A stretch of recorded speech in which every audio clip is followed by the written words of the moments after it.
Magandang araw mga kababayan ko. Welcome back sa ating channel. Ako si Len ng hashtag Walk with Len. At ngayon, tayo'y tatalakayin ang isang mainit na issue na umiikot sa Philippine politics. Dating Congressman Saldico na sa Paris, France daw, ayon kay DILG Secretary John Vic Remulla. Pero bago tayo mag-dive deep, shoutout muna sa mga kabataan at OFWs natin na laging gutom sa totoong balita. Kayo ang future ng bayan. Mga kababayan, no, sa mundo kung saan ang kasinungalingan ay nangingibabaw, ang katotohanan ang unang sinisikil. Pero kasama kayo, magpapatuloy tayo sa laban, walang takot, walang kinikilingan, at laging handa para sa bayan.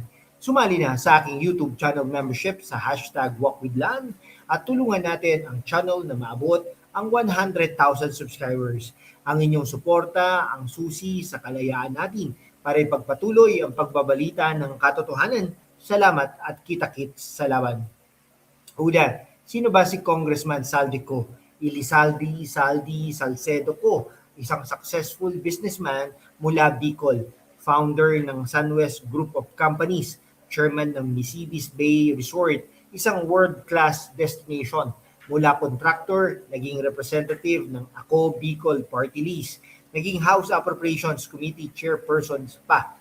Iyan ang tunay na success story, hindi politician na puro salita, entrepreneur na nagbibigay ng trabaho sa libo-libong Pilipino.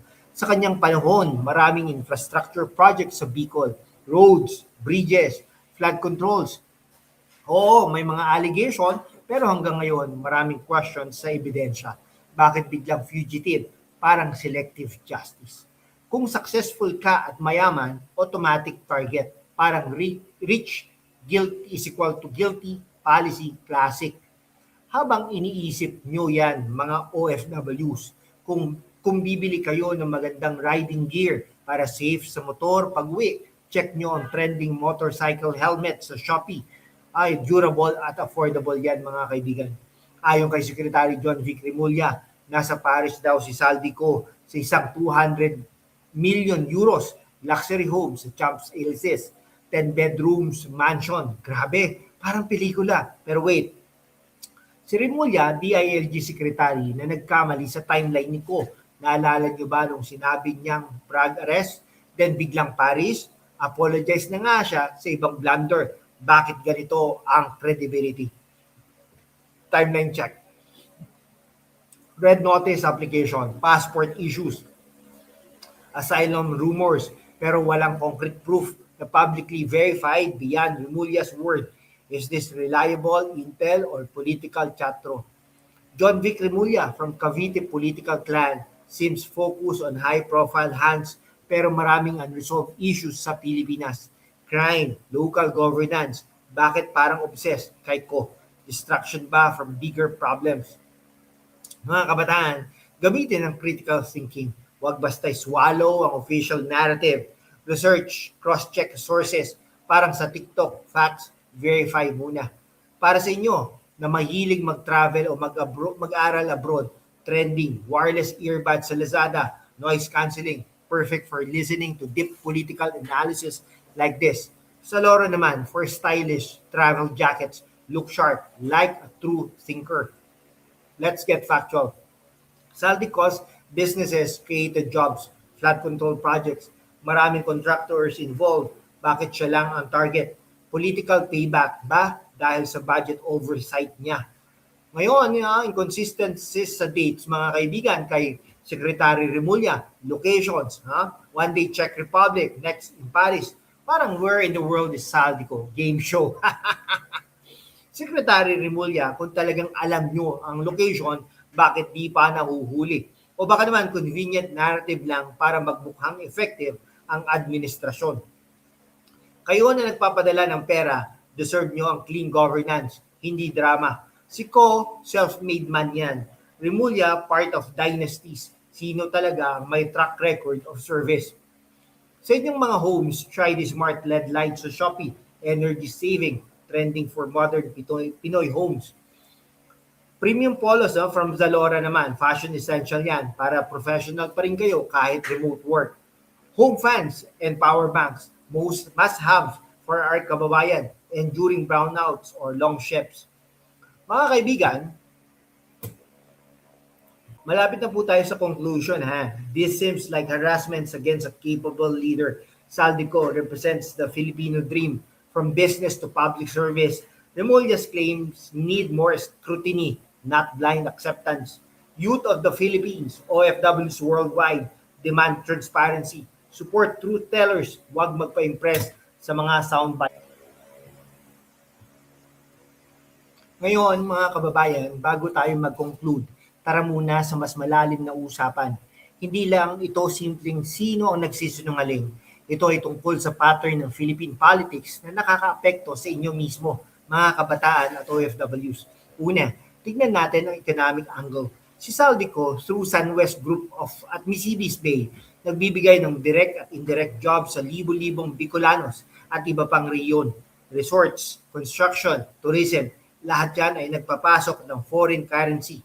Kapag pinatay mo ang mga ganitong tipo ng entrepreneur, sino ang talo? Hindi si Remulla, hindi ang dynasties. Kayo ang talo. Yung mga OFWs na umaasa sa mas maraming investment at trabaho sa probinsya para makauwi ng may dignidad.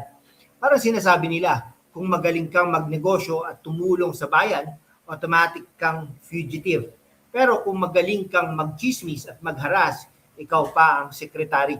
Mga kabataan, gamitin natin ang critical thinking dito. Sa panahon ng social media, madali na lang maglabas ng sensational claim tulad ng 200 million euros mansion sa Paris. Pero asa ng satellite images?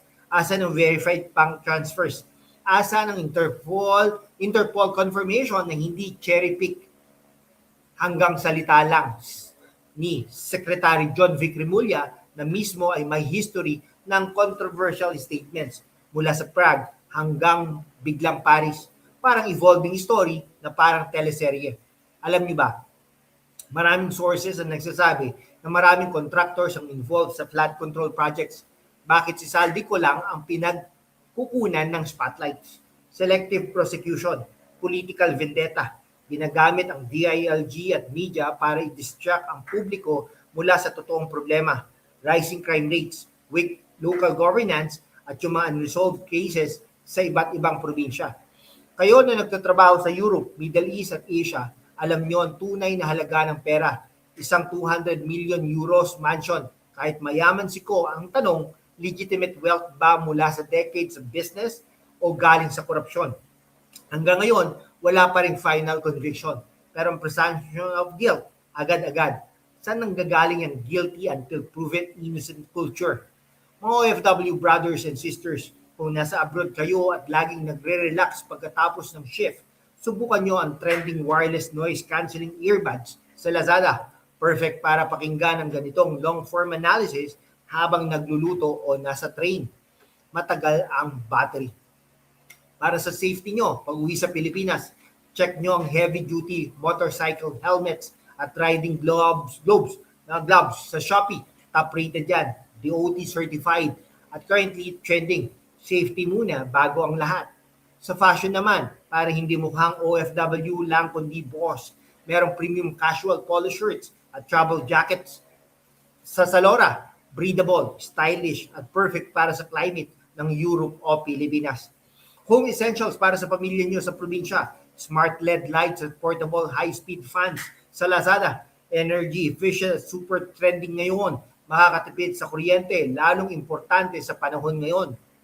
Comment down below si Saldi Innocent ha. Kung naniniwala kayo sa political harassment na ito, i-prove it. Kung gusto ninyo pa ang ebidensya, huwag kayong mahiya. Ang kabataan at OFWs ang boses ng bagong henerasyon. Maraming dating congressmen and businessmen ang may properties abroad na legitimate. Bakit si Ko lang ang ginaganito? Kasi may boses siya, may influence at may track record na actual infrastructure work. Yan ang kinakatakutan ng ilang nasa puder. Kaya sa huli, bago natin tapusin ang episode nito, ang kaso ni dating Congressman Saldico ay hindi lang personal. Ito ay simbolo ng mas malaking issue sa ating sistema. Kailangan natin ng leaders na may tunay na track record, hindi lang magagaling magsalita. Suportahan natin ang katotohanan at labanan ang political weaponization ng gobyerno. Hanggang dito na lang po mga kaibigan. Maraming salamat po sa inyong lahat. Mabuhay po ang Pilipinas.